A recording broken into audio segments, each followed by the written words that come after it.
Test 2. You will hear a number of different recordings, and you will have to answer questions on what you hear. There will be time for you to read the instructions and questions, and you will have a chance to check your work. All the recordings will be played once only. The test is in 4 sections. At the end of the test, you will be given 10 minutes to transfer your answers to an answer sheet. Now turn to Section 1. Section 1. You will hear a young man phoning a town's youth council. First, you have some time to look at questions 1 to 5.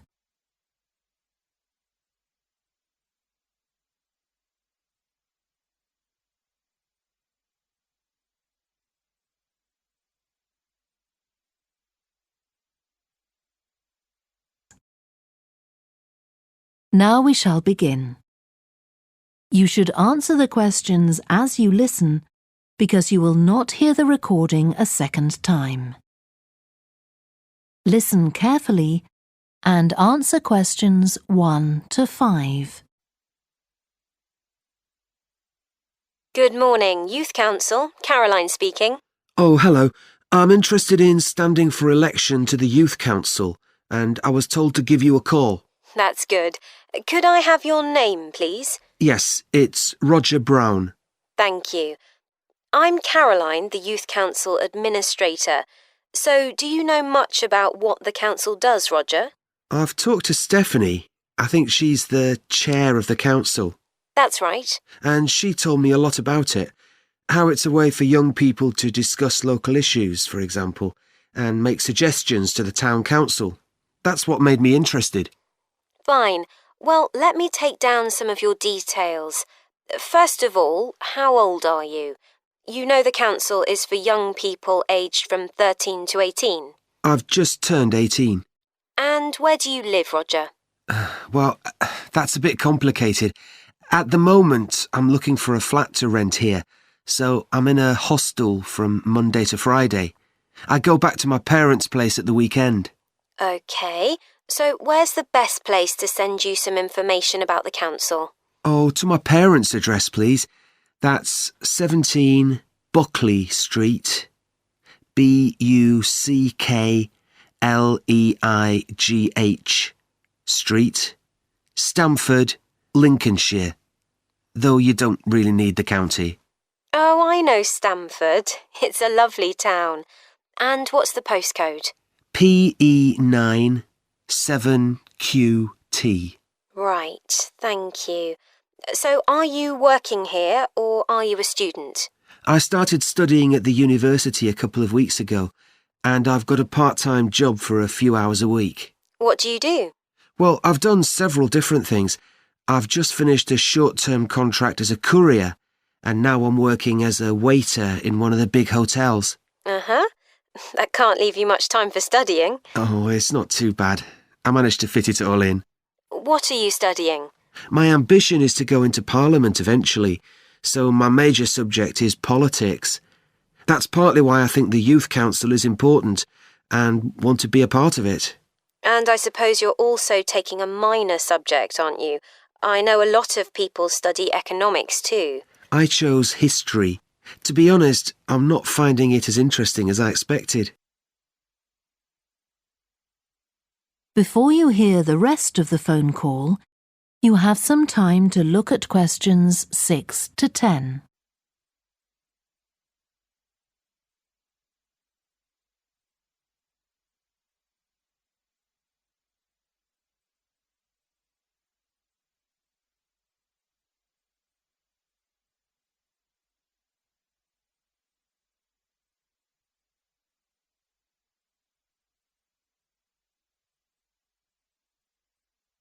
Now listen and answer questions 6 to 10. OK, so with your studying and your part-time job, do you have time for any other interests or hobbies? Well, I spend quite a lot of time cycling, both around town to get to university and to work, and also long distance, from here to London, for instance. That's pretty impressive. Anything else? For relaxation, I'm also keen on the cinema. I used to go at least once a week, but I can't manage to go so often now. Right. Are you sure you'll have enough time for the Youth Council? Yes, I've worked out that I can afford to reduce my hours at work, and that will make the time. So is there any particular aspect of the Youth Council's work that appeals to you, Roger? Well, my sister is blind, so I'm particularly interested in working with disabled young people to try and improve the quality of their lives. That's great. Well, the best way to get involved is to be nominated by some people who you know. Right. Can you tell me how to set about organising that? You should talk to Geoffrey, our elections officer.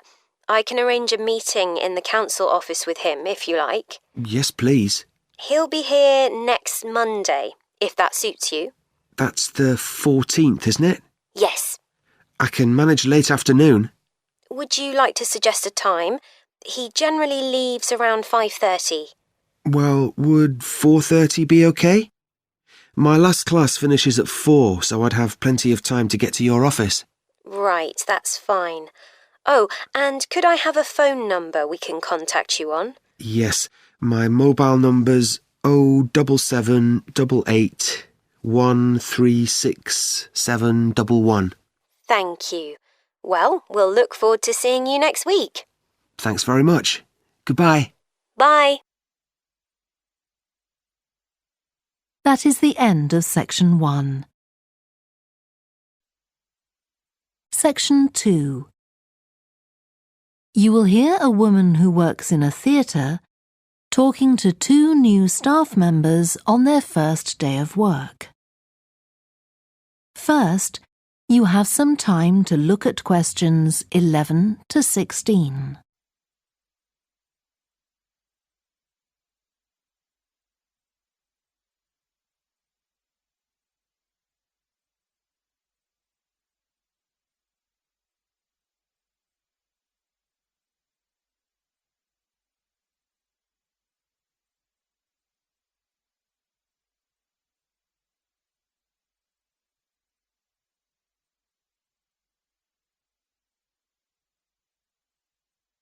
Now listen carefully and answer questions 11 to 16. Hi, great to see you. I'm Jodie, and I'll be looking after both of you for the first month you're working here at the Amersham Theatre. I'll tell you something about the theatre now, then take you to meet 2 of the other staff. It's an old building, and it's been modernised several times. In fact, as you can see, we're carrying out a major refurbishment at the moment. The interior has just been repainted, and we're about to start on the exterior of the building. That'll be a big job.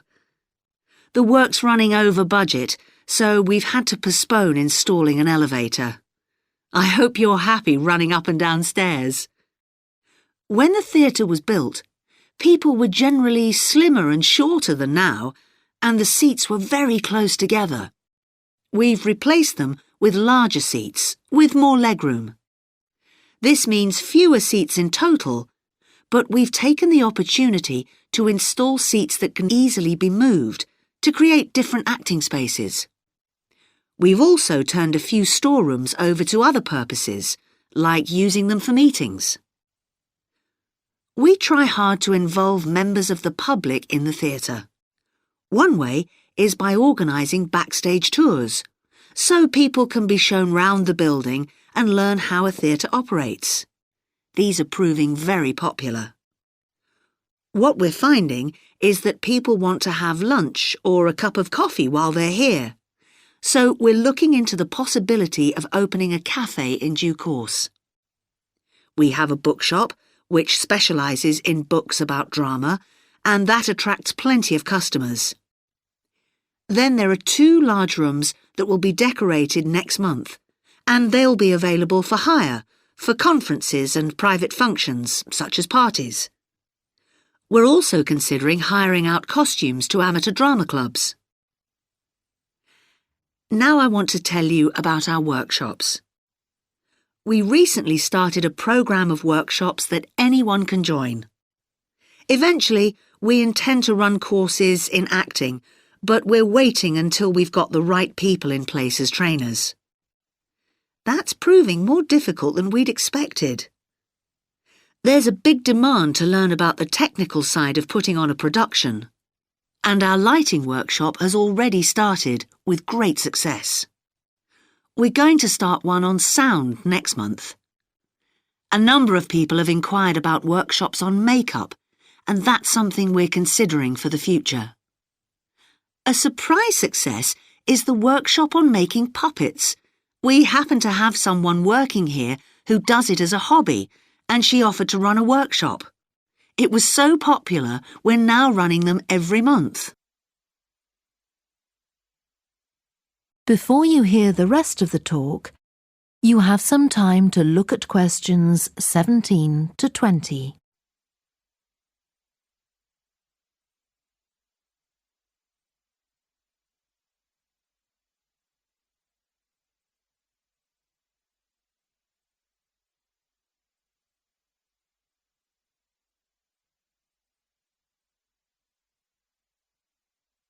Now listen and answer questions 17 to 20.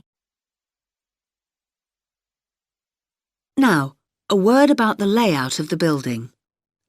The auditorium, stage and dressing rooms for the actors are all below ground level. Here on the ground floor, we have most of the rooms that the public doesn't see. The majority are internal, so they have windows in the roof to light them. Standing here in the foyer, you're probably wondering why the box office isn't here, where the public would expect to find it. Well, you might have noticed it on your way in. Although it's part of this building, it's next door, with a separate entrance from the road.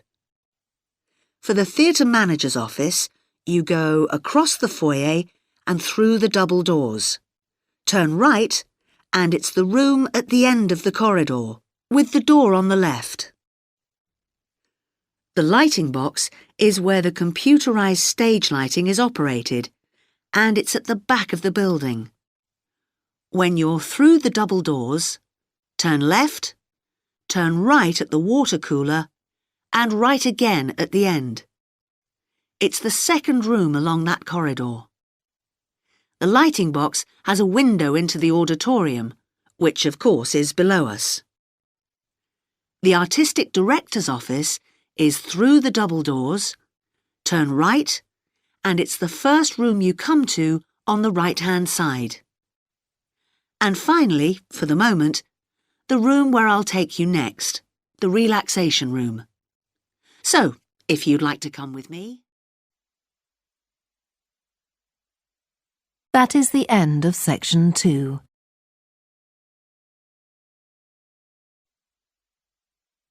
Section 3. You will hear two biology students called Helen and Colin talking about the report they are writing on their recent field trip to a seaside area called Rocky Bay. First, you have some time to look at questions 21 to 26.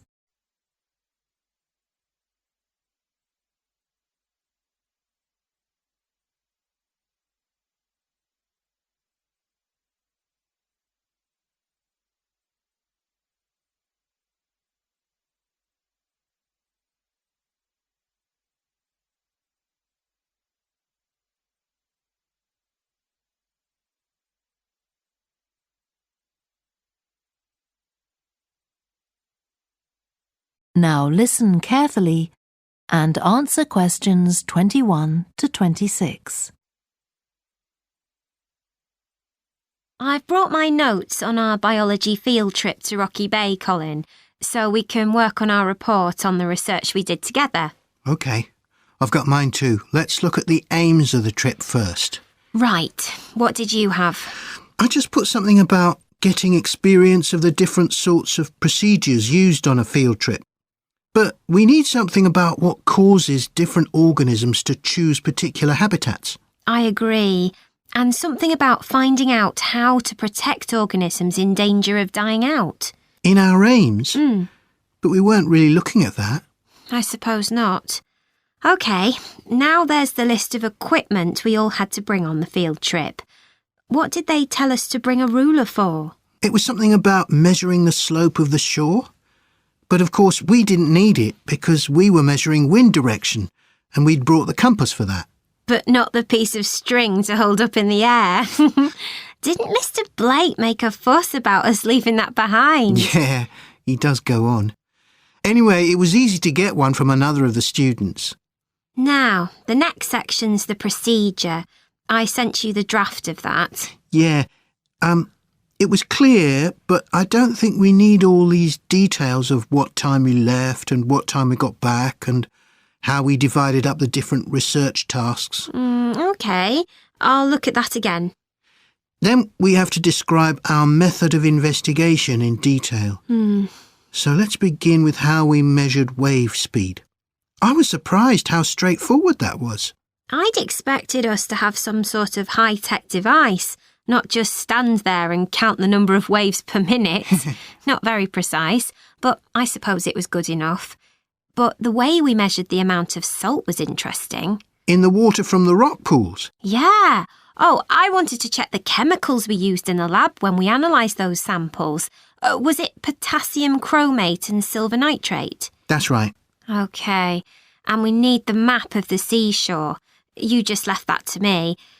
And I had to do it while the tide was low. Well, that was OK, but the place I started it from was down on the beach.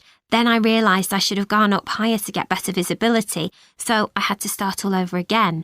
But at least I'd got the squared paper, or I'd have had problems drawing it all to scale. Yeah, it looks good. We could get a map of the region off the internet and see if we need to make any changes. I had a look, but I couldn't find anything. But you took some pictures, didn't you? Yeah, I'll email you them if you want. OK, I'll make my amendments using those. Then I can scan it into our report. Great! Before you hear the rest of the discussion, you have some time to look at questions 27 to 30.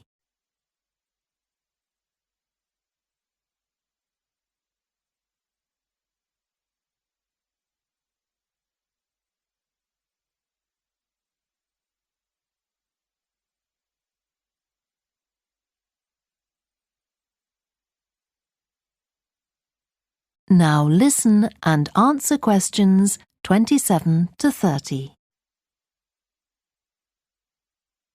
Now, when we get to our findings, I thought we could divide them up into the different zones we identified on the shore and the problems organisms face in each zone. So for the highest area... The splash zone? Yeah. We found mostly those tiny shellfish that have strong hard shells that act as protection. But not from other organisms that might eat them, predators. No, that's not the main danger for them, but the shells prevent them from drying out because they're in the open air for most of the time. Right. And since they're exposed, they need to be able to find some sort of shelter or cover themselves up so they don't get too hot. Then in the middle and lower zones nearer the sea, we need to discuss the effects of wave action. Yes, and how organisms develop structures to prevent themselves from being swept away or even destroyed by being smashed against the rocks. I haven't done anything on the geological changes. I don't know what to put for that. No, we weren't concentrating on that. Maybe we need to find some websites. Good idea. I've got the lecture notes from Mr. Blake's geology course, but they're too general. But we could ask him which books on our reading list might be most helpful. Right. OK. Now, I did a draft of the section of sources of possible error in our research, but I don't know if you agree. For example, the size of the sample and whether it's big enough to make any general conclusions from. But I thought actually we did have quite a big sample. We did. And our general method of observation seemed quite reliable. But we might not be all that accurate as far as the actual numbers go. Yeah, we might have missed some organisms, if they were hiding under a rock, for example. I wasn't sure about the way we described their habitats. I decided it was probably okay. Yeah, and the descriptions we gave of the smaller organisms, they weren't very detailed, but they were adequate in this context. I'm not sure we identified all the species correctly, though. Okay, we'd better mention that. Now, how are we going to... That is the end of section 3. Section 4. You will hear part of a lecture to students of architecture about the design of a public building. First, you have some time to look at questions 31 to 40.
Now listen carefully and answer questions 31 to 40.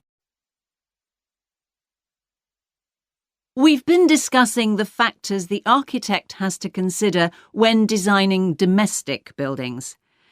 I'm going to move on now to consider the design of public buildings, and I'll illustrate this by referring to the new Taylor Concert Hall that's recently been completed here in the city.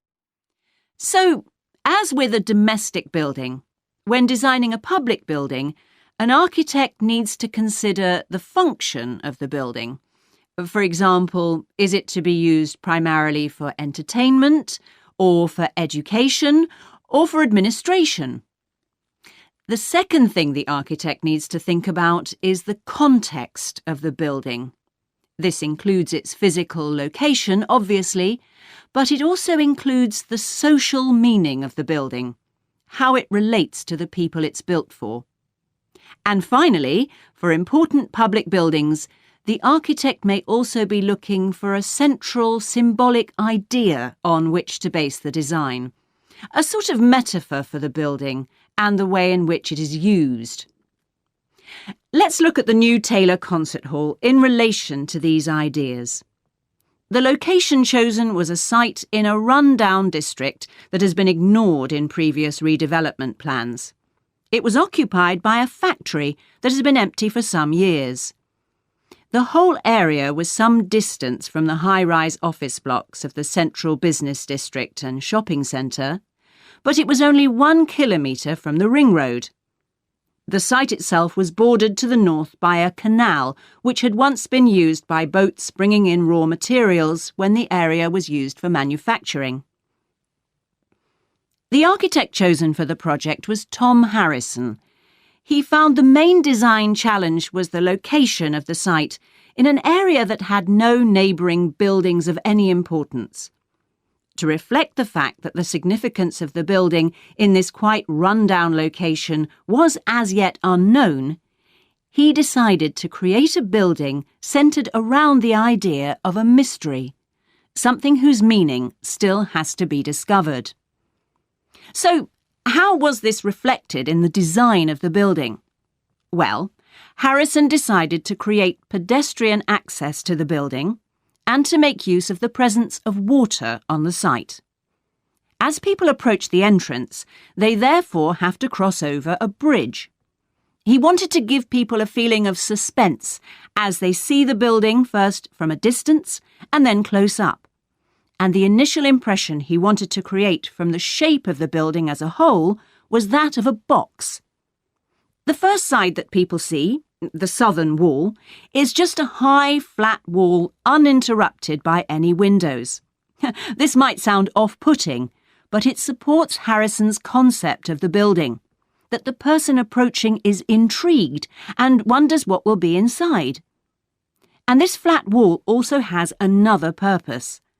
At night time, projectors are switched on, and it functions as a huge screen onto which images are projected.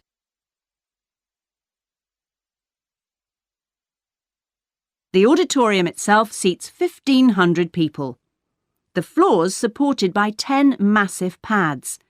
These are constructed from rubber and so are able to absorb any vibrations from outside and prevent them from affecting the auditorium. The walls are made of several layers of honey-coloured wood, all sourced from local beech trees. In order to improve the acoustic properties of the auditorium and to amplify the sound, they are not straight, they are curved. The acoustics are also adjustable according to the size of orchestra and the type of music being played. In order to achieve this, there are 9 movable panels in the ceiling above the orchestra, which are all individually motorised. And the walls also have curtains, which can be opened or closed to change the acoustics. The reaction of the public to the new building has generally been positive. However, the evaluation of some critics has been less enthusiastic. In spite of Harrison's efforts to use local materials, they criticise the style of the design as being international rather than local, and say it doesn't reflect features of the landscape or society for which it is built. That is the end of section 4.